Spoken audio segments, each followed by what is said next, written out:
Ready. Sir, captain Kharat प्रकरणावर आता राज्यभरामध्ये राजकारण जे तापलेलं आहे.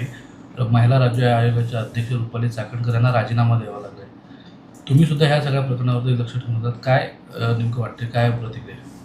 असं आहे की आम्ही इकडे बाहेर सांगत असताना आमचा महाराष्ट्र हा पुरोगामी महाराष्ट्र म्हणून आम्ही सांगतो. आमच्या महाराष्ट्राची ओळख ही छत्रपती शिवाजी महाराजांचा महाराष्ट्र आणि आम्ही त्यांचे वंशज म्हणून खूप मोठ्या अभिमानानं आम्ही आमची छाती बडवून घेत असतो.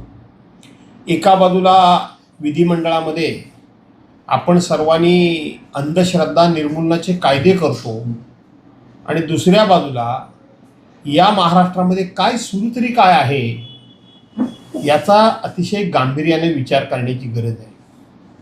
रुपाली चाकणकर यांनी राजीनामा दिला, ठीक आहे, तो द्यायलाच हवा होता. पण हे प्रकरण फक्त रुपालीताई चाकणकरांपुरेसं मर्यादित नाही आहे. या प्रकरणाचे धागेदोरे खूप खोलवर आहेत, खूप खोलवर आहेत. राज्यकर्ते अनेक गुन्ह्यांना पाठीशी घालत आहेत. एक प्रकारची गुन्हेगारी प्रवृत्ती जी आहे तिला बळ देण्याचं काम राज्यकर्ते करत आहेत. आपल्याला आठवत असेल, पावसाळी अधिवेशनमध्ये याच नाशिकमधल्या एका हॉटेलचा उल्लेख झाला आणि त्या हॉटेलमध्ये मोठमोठे पुढारी, मोठमोठे अधिकारी, मोठमोठे उद्योजक काहीतरी गैरकृत्य करतायत अशा प्रकारची चर्चा आणि विषय जेव्हा समोर आला त्यावेळेला याच राज्यकर्त्यांनी मागचा पुढचा विचार न करता असं काहीही घडलेलं नाही म्हणून एक प्रकारची क्लीन चिट दिली आणि त्यामुळं तपासाची दिशाच पूर्णपणे भरकटली. तपासाची दिशाच भरकटली. तुम्हाला हे असं वाटतंय आता की हे प्रकरण आता पुढे आलं. माझी जी माहिती आहे हे प्रकरण आता नाही पुढं आलं आहे. हे प्रकरण अधिवेशन सुरू होण्याच्या पूर्वीच पुढं आलेलं आहे. हे या प्रकरणाची चौकशी करण्याकरता म्हणून स्पेशल SIT जी आता नेमली गेली म्हणून जे सांगितलं जातं हे खोटं आहे. ही SIT पूर्वीच नेमली गेली आहे. SIT कधी नेमली गेली याची तारीख ही सरकारनं जाहीर केली पाहिजे आणि सरकारनं वास्तविक अधिवेशन कालावधीमध्ये राज्यपाल महोदयांच्या अभिभाषणावर उत्तर देताना, चर्चेला उत्तर देताना सरकारनं त्यावेळेला ही वस्तुस्थिती मांडणं गरजेचं होतं. त्यानंतर जे बजेट मांडलं गेलं त्या बजेटच्या उत्तराच्या भाषणामध्ये सुद्धा या प्रकरणाचा, ह्या अशोक खरात प्रकरणाचा कुठेतरी उल्लेख करायला हवा होता, पण तो उल्लेख झालेला नाही. ही SIT अगोदरच नेमलेली आहे. याच्यामध्ये फक्त रुपालीताई चाकणकर आणि काही राजकीय पुढारी आहेत असं नाही, तर खूप मोठे उच्चपदस्थ अधिकारीसुद्धा या प्रकरणामध्ये गुंतलेले आहेत. अधिकारीसुद्धा या अशोक खरातची उठबस करण्यामध्ये गुंतलेले आहेत. त्यामुळं रुपाली चाकणकरांचा राजीनामा झाला हे चांगलंच झालं, त्याबद्दल कोणाला वाईट वाटायचं कारण नाही. परंतु हे फक्त रुपाली चाकणकरांचा राजीनामा घेऊन सरकारनं या विषयावरचं लक्ष दुसरीकडे वळवू नये आणि तुमच्यासारख्या मीडियाच्या लोकांनीसुद्धा हा विषय, आता रुपाली चाकणकरांचा राजीनामा झाला म्हणजे हा विषय संपला, अशा पद्धतीने या विषयावर पडदा टाकण्याचं काम करू नये अशी माझी विनंती आहे. मुख्यमंत्र्यांकडे याबद्दलच्या आधी माहिती होती असं म्हटलं जातं आहे. मी आता तेच सांगितलं ना, सरकारकडे यापूर्वी माहिती होती. सरकारनं हे प्रकरण मोठमोठे राजकारणातले आणि उच्चपदस्थ अधिकारी असल्यामुळं सरकारच हे प्रकरण दाबण्याच्या प्रयत्नात होतं की काय असा संशय यावा अशीच मी तुम्हाला उदाहरणं दिली. अधिवेशनाच्या पूर्वीच ही SIT नेमलेली आहे. आत्ता जे सांगितलं जातं SIT नेमली, तसं नाही आहे. अधिवेशन सुरू होण्यापूर्वीच ही SIT नेमलेली आहे.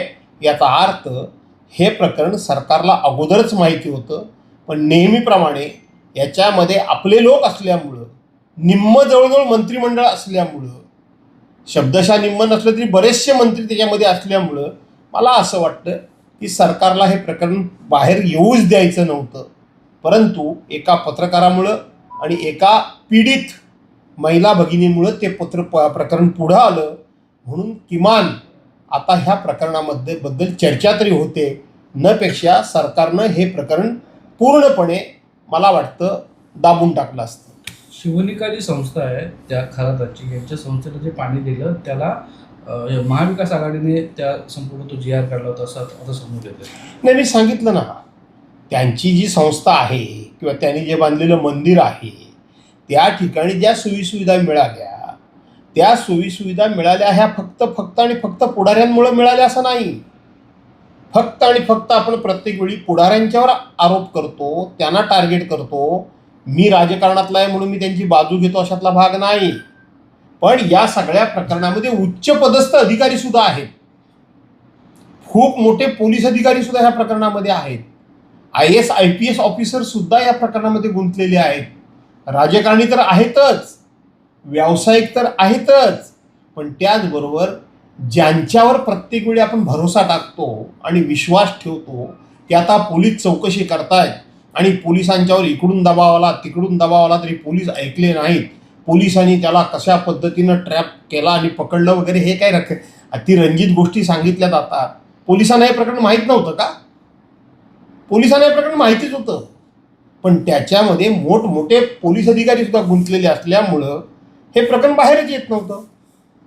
बरं, तुम्ही म्हणताय तसं आता मोठी लोक असतील किंवा पोलीस अधिकारीचं याचा समावेश जर असेल तर हे प्रकरण पुन्हा तडीच जाईल असं तुम्हाला वाटतं काय? असं आहे की प्रकरण तडीच गेलं पाहिजे अशी आमची इच्छा आहे, आमची मागणी आहे, आमचा तो प्रयत्न राहणार आहे. परंतु आजपर्यंत जर तुम्ही बघितलं तर या सरकारची एकंदरीत कार्यपद्धती आणि वृत्ती आहे ती गुन्हेगारीला पाठीशी घालणं, गुन्हेगारांच्या पापावर पांघरून घालणं आणि तिथं त्यांना आपल्या पाठीशी उभं करणं, आपले अंकित, आपले आश्रित तयार करणं. मला असं वाटतं कदाचित सरकार काही पुढाऱ्यांच्या आणि अधिकाऱ्यांच्या फाईल्स ह्या आपल्या ढुंगणाखाली दाबून ठेवेत आणि जिथे जिथे म्हणून त्यांच्या राजकीय फायद्याचा विषय येईल त्या वेळेला या लोकांचा, राजकारणातल्या पण आणि अधिकाऱ्यांचा पण, हे सरकार उपयोग करून घेईल असं मला वाटतं. ज्या पद्धतीने एप्स्टीन फाईलचा विषय जगभरात गाजतोय त्याच पद्धतीने महाराष्ट्राची ही एप्स्टीन फाईल आहे असंही म्हटलं जातं. ठीक आहे, त्या एप्स्टीन फाईलचं ह्याला उदाहरण दिलं, पण ठीक आहे, काय ते जगभरातले लोक होते, पण हे आमच्या राज्यातले आणि एका भागातले नाशिकमधले लोक आहेत. हे कळायला एवढा वेळ कसा काय गेला? आणि मला एक कळत नाही की हे राजकारणातले पुढारी सुद्धा एका बाजूला अंधश्रद्धा निर्मूलनाचे कायदे पास करायचे, पुरोगामी महाराष्ट्राचे आम्ही नेते म्हणून सांगायचं, छत्रपती शिवाजी महाराज, शाहू फुले, आंबेडकरांचं नाव घ्यायचं आणि बरोबर त्यांच्या विचाराच्या विरोधात कृती करायची. हे काय मला काही कळत नाही. हे अघोरी विद्या, हे अघोरी प्रकार, हे काय जे काय आहेत, बाबा, बाया, बुवा, कशा करता ह्यांना लागतात? हे लागतात कशा करता ह्यांना? दुसऱ्याला उपदेश करताना मात्र फार मोठं तत्त्वज्ञाच्या गोष्टी करायच्या आणि स्वतः मात्र शेण खायचं, असेच हे लोक दिसत आहेत. हे अशा लोकांना, शेण खाणाऱ्या लोकांना, ह्या अशा प्रवृत्तींना की ज्यांचा आदर्श समाजामध्ये बाळगावा अशी अपेक्षा असते, यांना एखादा चांगला जर राज्यकर्ता भेटला तर यांना धडा शिकवेल आणि तो शिकवला पाहिजे. असा धडा शिकवला पाहिजे की पुढच्या 25 वर्षात 50 वर्षात कुणी असा विचारसुद्धा करता कामा नये. परंतु या सरकारकडून ही अपेक्षा नाही.